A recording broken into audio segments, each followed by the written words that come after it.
We will proceed with the hearing. Mr. Vollprecht, hold up your right hand and be sworn.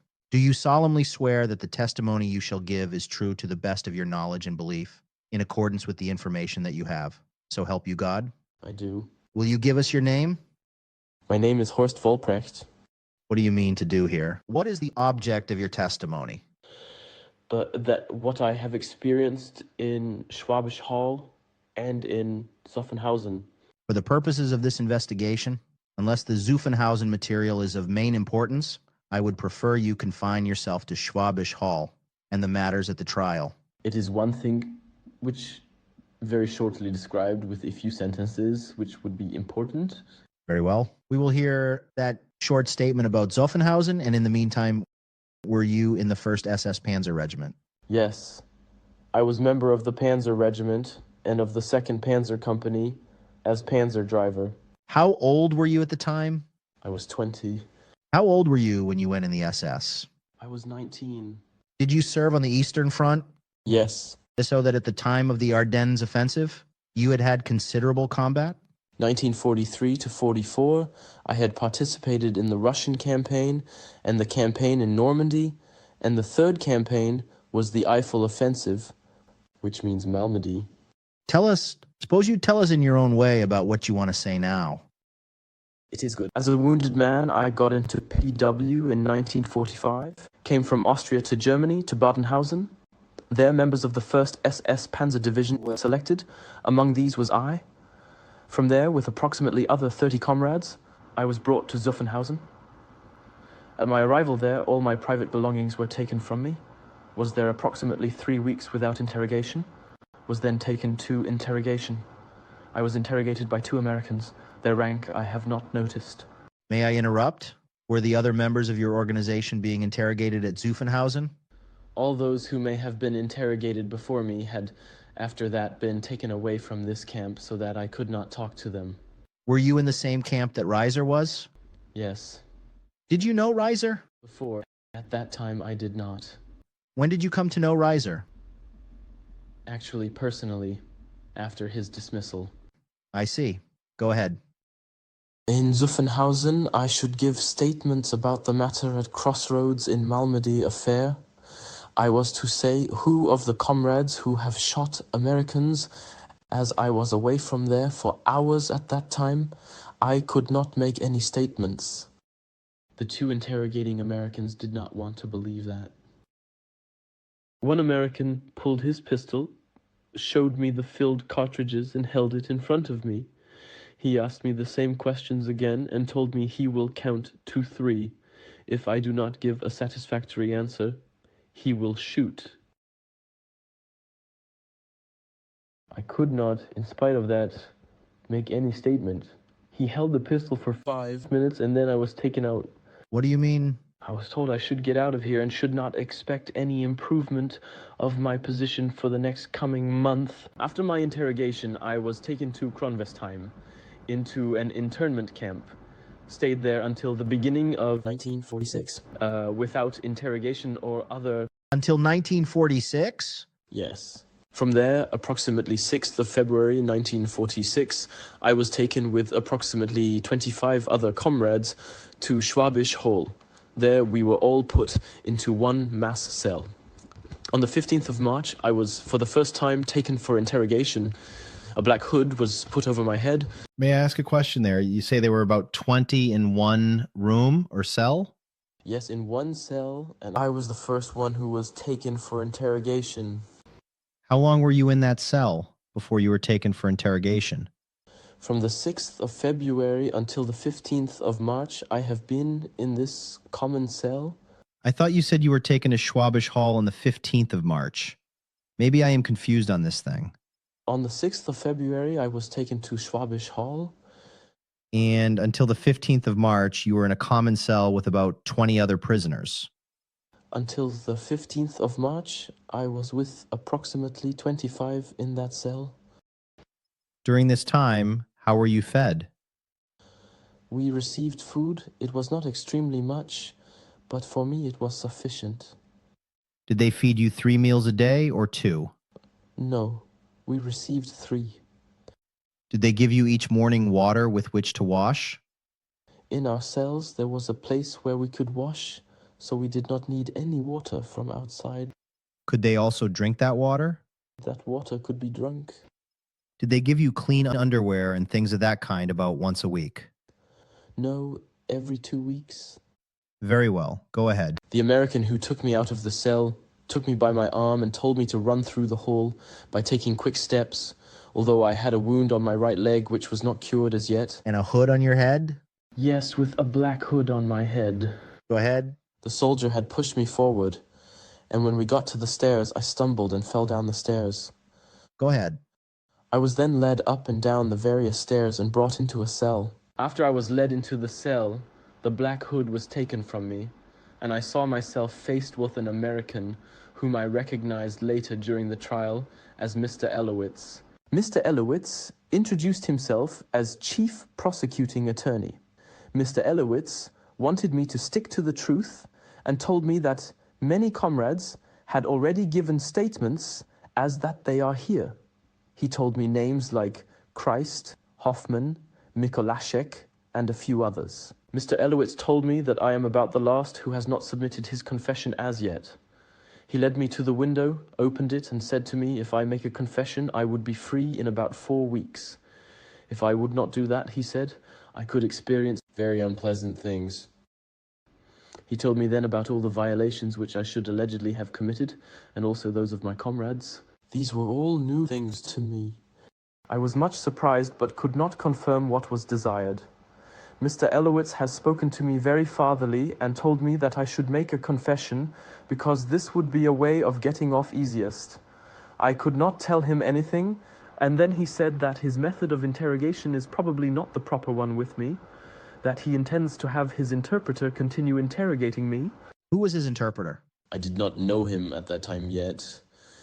He only arrived later, for Mr. Elowitz was alone in the cell. Upon this, Mr. Elowitz left the cell. I was a few minutes alone.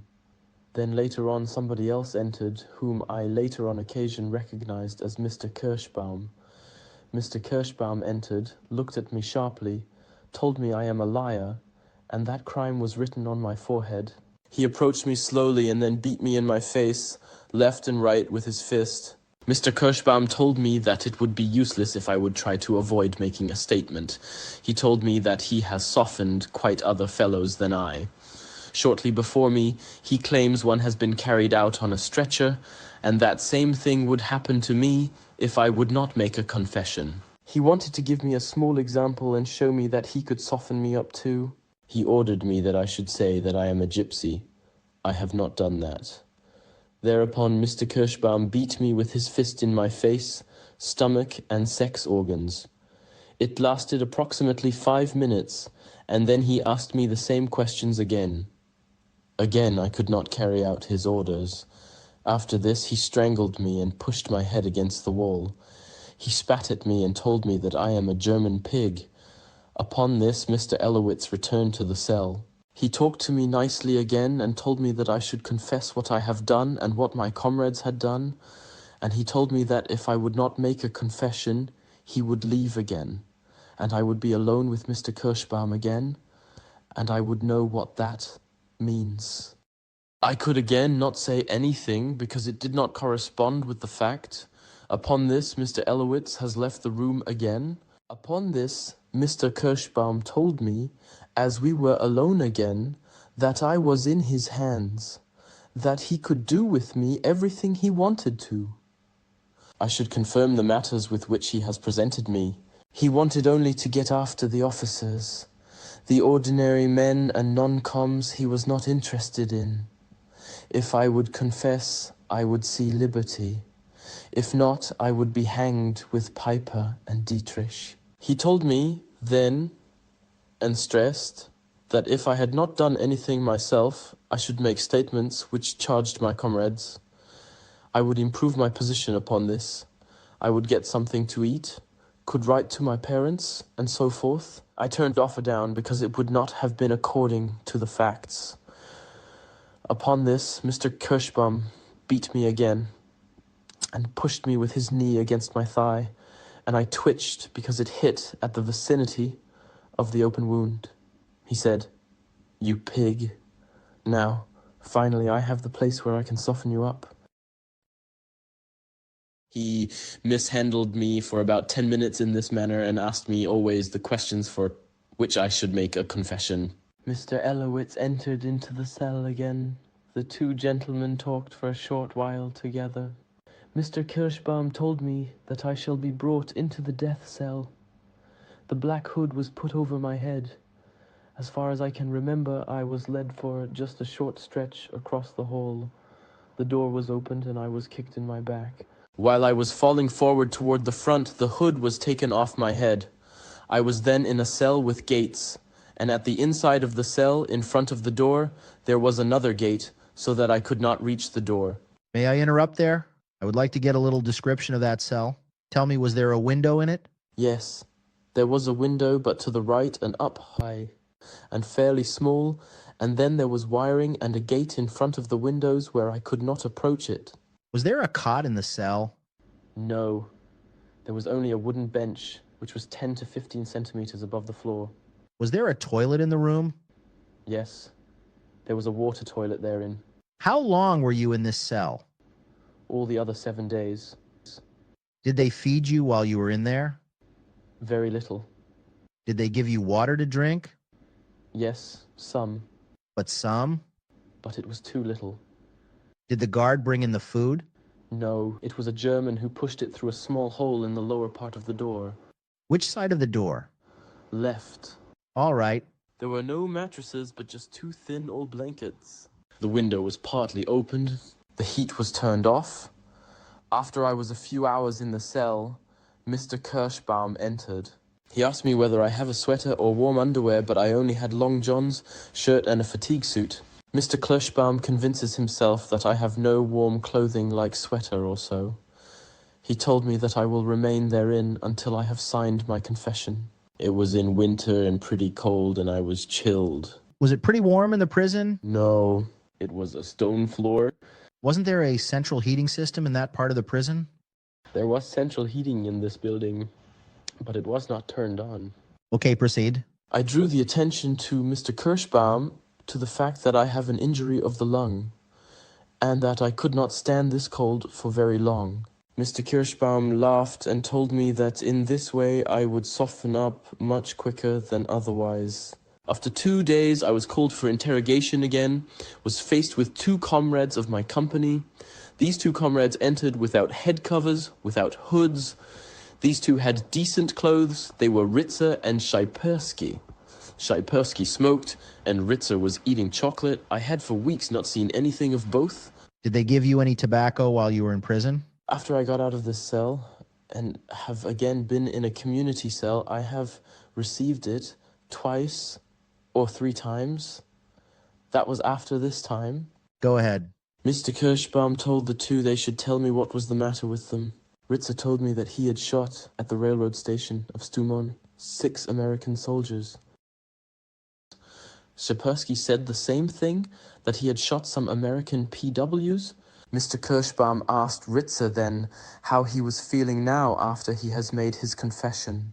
Ritzer replied, after he had made his confession, he is feeling as if he was even receiving a praise by the Americans for this, for the fact that he has confessed. Very well, let's go ahead then. Ritzer was then presented by Mr. Elowitz with a sketch which he had prepared. Mr. Elowitz asked me to look closely onto this sketch and to ask questions to Ritzer. Then maybe I will remember the shooting of PWs. I was allowed to ask a few questions of Ritzer. I remembered the situation which was pictured on the sketch very well, because we had been on this particular place for hours. I was tank driver, had nothing to do at that time, so we were standing there, could observe the tanks which were in front of me, also the street ahead of me up to the curve, and knew exactly that there were no American PWs in front of our tank. It told this to Ritzer. He had marked in the PWs before our first tank on the sketch. I also drew the attention of Ritzer to the fact that the position of our tanks were not exactly correct. When I asked this question, Ritzer and Scheipersky were sent out of the cell immediately. Upon this, Mr. Kirschbaum and Mr. Elowitz talked to me again and asked me to confess. They told me that I should work together with them, that I have convinced myself that those who have given a confession, how well they are off, and that could also happen to me. I answered that I could not do this because it is not according to the facts. Then I was again taken out of the cell and brought into the same cell that I have been brought into before, the cell with the gates. There I was for several hours alone. Again, toward the evening, an American entered the cell, whom later I recognized during the trials as Mr. Thon. Mr. Thon introduced himself as my defense counsel. He told me that matters about me were pretty bad. Probably I would be hanged in the morning. He could only help me if I could find confidence and agree with everything which was desired to be said by Mr. Elowitz and Mr. Kirschbaum. He said if I could do that, he could guarantee me that I should not be hanged. I told Mr. Thon that I have not committed any crime, have not asked for defense counsel, and had no confession to make. He wanted to convince me then that I should do it in spite of that. He told me repeatedly that nothing is planned against me but against my superiors. But I could not fill this request. He told me then that things would remain this way. I should be hanged in the morning, and I should utter my last wish. If I wanted a priest, I should tell him so. I turned down both. Mr. Thon left then with the words, "Well, let them hang you." After all this, I had the impression that the following morning everything would be over with. Mr. Kirschbaum appeared later again, and he said that whether I had thought it over, and that I have one more chance to make my confession, but I remained with the truth. I stayed then for 2 more days in this cell. During that time, I was again faced with my former company commander, Mr. Christ. I should charge Christ because of his speech which he had made at Blankenheimerwald, which means the forest of Blankenheim. Mr. Kirschbaum believed to have some advantage because I had differences with my company commander, but I could not do it in this case. What kind of differences did you have with Christ? When we were enclosed in the gully of La Glaise, we were surrounded at La Glaise and our tank was dug in there. All these days we were almost without pause under artillery fire. During that time we had 11 hits. During intermission of fire, Christ sent a messenger to me and had him tell me that I should get him something to eat or to drink. I told the messenger that if he was hungry, he should see where he can get it himself, because we did not have anything ourselves. After this incident, our relations were naturally strained. Okay, proceed. Several hours after I was faced with Christ, I was led out of this particular cell again, was called for by an American guard. I was dressed with a hood, but he led me very orderly, was then brought over several steps and flights again to a community cell, where I found myself alone, however. Next day, another comrade was brought in, and the following days, also here 1 and 2 were added into the cell. I was not interrogated anymore. Some comrades were called out again for interrogation, but I was not asked anymore. One comrade, Tom Jalk, arrived in the cell one afternoon. He looked as if he had been beaten. He had swollen eyes, and he had a strangling mark around his neck and, as he has told us, from a rope. Several hours later, Tom Tack was taken out again. Another individual was brought in. He did not speak to us for 2 or 3 days, walked up and down constantly in the cell, got up at night and murmured things in front of himself which we could not understand. Some afternoon he started to yell all of a sudden, and foam was in front of his mouth, and shouted at us, "Why do you look at me like that? Do you believe too that I have shot an American PWs?"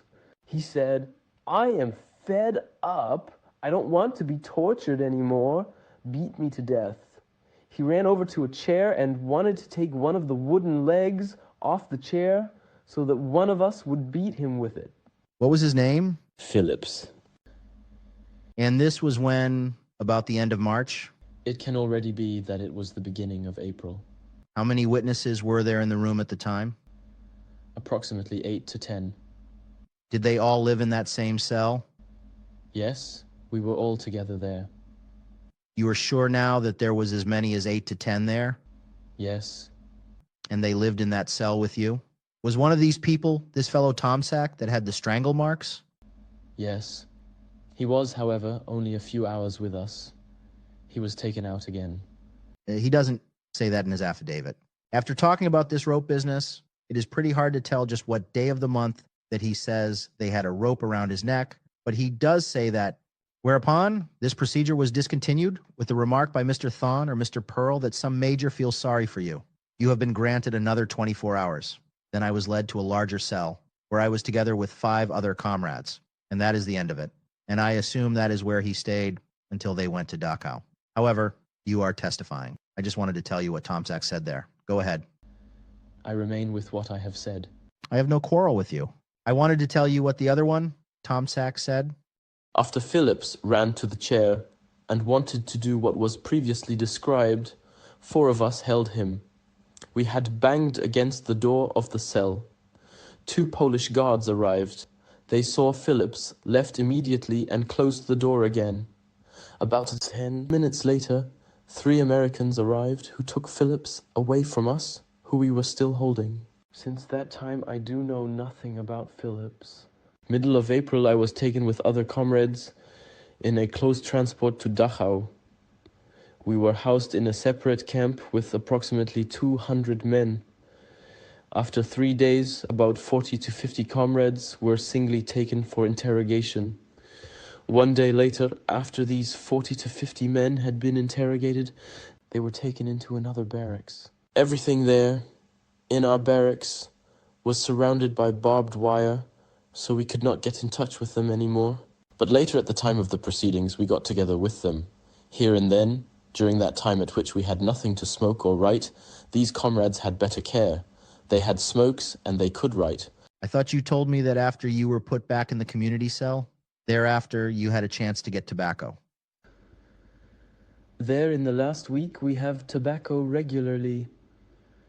At Schwabisch Hall?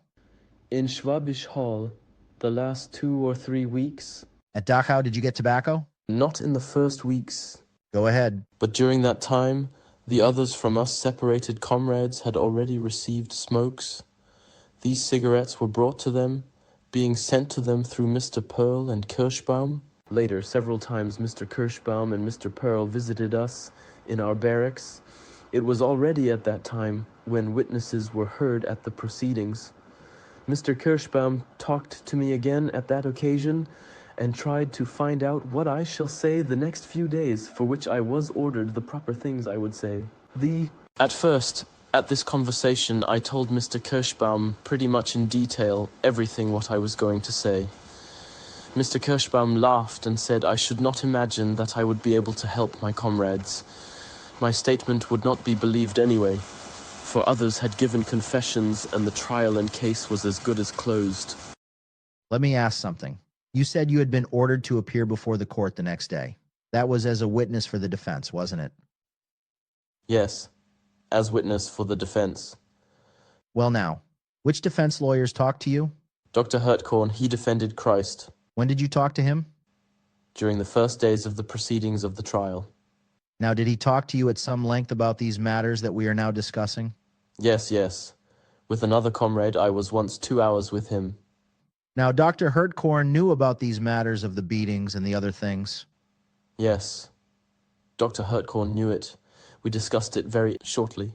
Well then, in that case, why didn't Dr. Hertkorn have you tell it to the court? He asked me whether I was ready to make statements about this matter, and I said yes, but I was not heard to this point.